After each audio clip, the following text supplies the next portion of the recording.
Otra de las alteraciones que puede haber alrededor del sueño son formas extrañas de despertarse.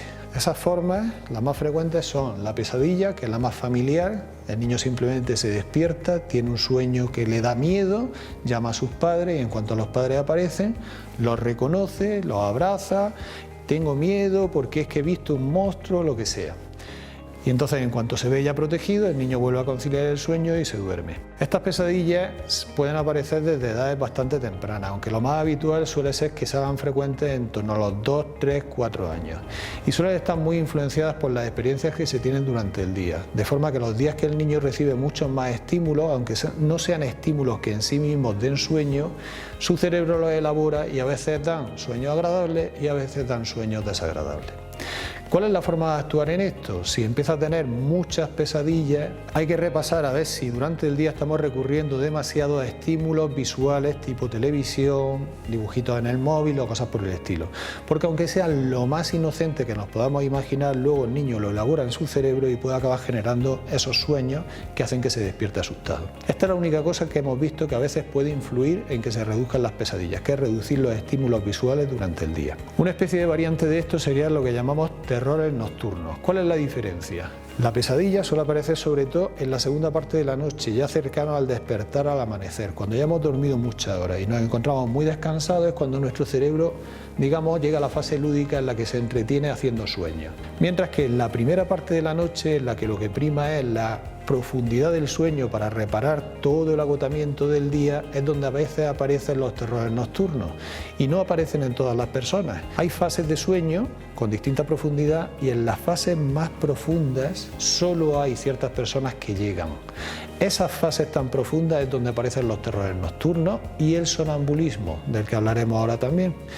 Y es en realidad como si no pareciera que estamos despiertos, nosotros vemos al niño y puede estar incluso incorporado de pie en la cuna, está con los ojos abiertos, nos da la impresión de que está despierto, pero lo que ve en su entorno es realidad modificada por el sueño, de forma que si nosotros nos acercamos y él está llorando, la diferencia es que en una pesadilla enseguida nos busca y se tranquiliza cuando nos ve, mientras que en un terror nocturno puede no vernos a nosotros, sino a alguien que se le acerca a quien no reconoce o que tiene algún carácter extraño o parece un monstruo, y entonces le producimos mucho más pánico cuando nos acercamos e intentamos tranquilizarle. En los terrores nocturnos una de las cosas que es importante es no intentar despertarlo. Si al niño no le hiciéramos absolutamente nada durante el terror nocturno, se acaban pasando solos, acaba yéndose a fases menos profundas de sueño, no despertarse sino entrar en una fase de sueño más normal y a la mañana siguiente si le preguntamos el niño no es consciente de que ha tenido un terror nocturno, pero si lo despertamos en esa fase va a tener recuerdo del sueño que ha tenido,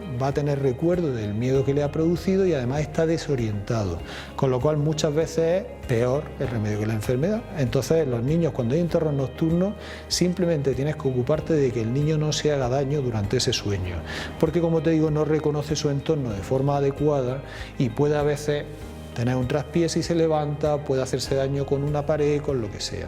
Entonces simplemente ten cuidado de que no se haga daño. ¿Hay algo más que podamos hacer?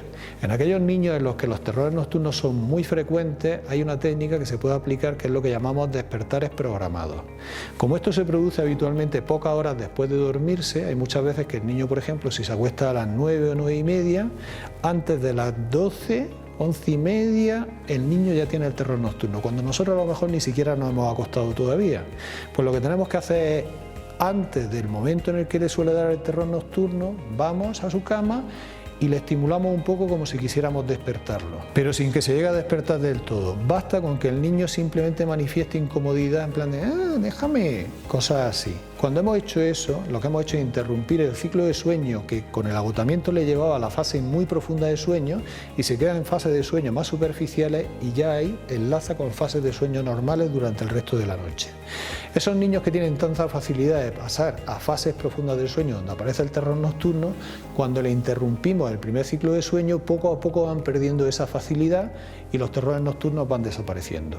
Pueden pasar temporadas en las cuales no hay terrores y de repente otra vez, coincidiendo con una fase en la que tenga el niño mucho más agotamiento porque está teniendo mucha más actividad, vuelven a aparecer.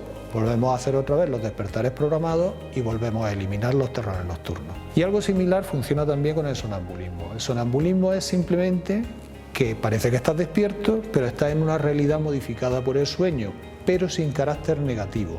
El terror nocturno es como si fuera una pesadilla dentro del sonambulismo. Y como se produce también una fase de sueño profunda y en las primeras horas de la noche, el mecanismo que podemos probar para revertir esa tendencia al sonambulismo es el mismo, es los despertares programados. Si eres capaz de diferenciar bien estas tres situaciones, ya sabes cuál es la medida que puede ayudarte en cada una de ellas. En la pesadilla, acude a tranquilizar a tu hijo y simplemente reduce un poco los estímulos visuales durante el día. En los terrores nocturnos, intenta que tu hijo no se haga daño y haz los despertares programados para que se hagan cada vez menos frecuentes. En el sonambulismo, intenta que tu hijo no se haga daño, despertares programados.